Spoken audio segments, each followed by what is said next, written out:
Duty കഴിഞ്ഞ് വന്നപ്പോൾ എന്നോട് പറഞ്ഞ ഒന്നും ഉണ്ടാക്കി വെച്ചിട്ടില്ലെന്നായിരുന്നു. പിന്നെ ഞാൻ ഇങ്ങോട്ട് വന്നപ്പോഴാണ് കണ്ടത് ഇത് ഗീ റൈസ്. എന്ത് ചിക്കനാ നോക്കട്ടെ, ഇതെന്തോ ചിക്കനാ? നിർത്തി പിടിച്ചോ? അല്ല ഇതെന്തോന്ന് ചിക്കനാ ചേച്ചാ? ഇതിനെന്നാ ചെയ്തത്? ഇതിനെ പീഡിപ്പിച്ചോ?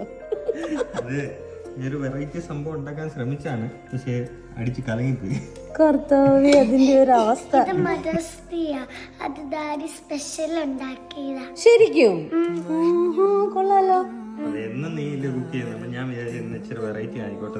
ഞാൻ എന്റെ പരീക്ഷണം ഇതൊരു ഒന്നൊന്നര വെറൈറ്റി. ഏതായാലും ഞാൻ രുചി നോക്കിയിട്ട് പറയാം. ഇത് ചിക്കൻ നിർത്തി പൊരിച്ചപ്പോ കാല് ഉരുപ്പി. പക്ഷെ സാധനം ടേസ്റ്റ് ചെയ്യുന്നത് ഞാൻ കഴിഞ്ഞ ദിവസം ഉണ്ടാക്കിയ അച്ചാറാ. കൊള്ളാം, നല്ല രുചിയുണ്ട്. പക്ഷെ ഇതിന് ഇച്ചിരി എരിവ് കൂടിപ്പോയോ ശരിക്ക്. അതെന്താ അറിയാം, പക്ഷേ പച്ചൽമുളകല്ലേ, പച്ചൽമുളക് 15 എണ്ണം എടുത്ത് വെച്ച് അരച്ചുണ്ടാക്കിയ സാധനം.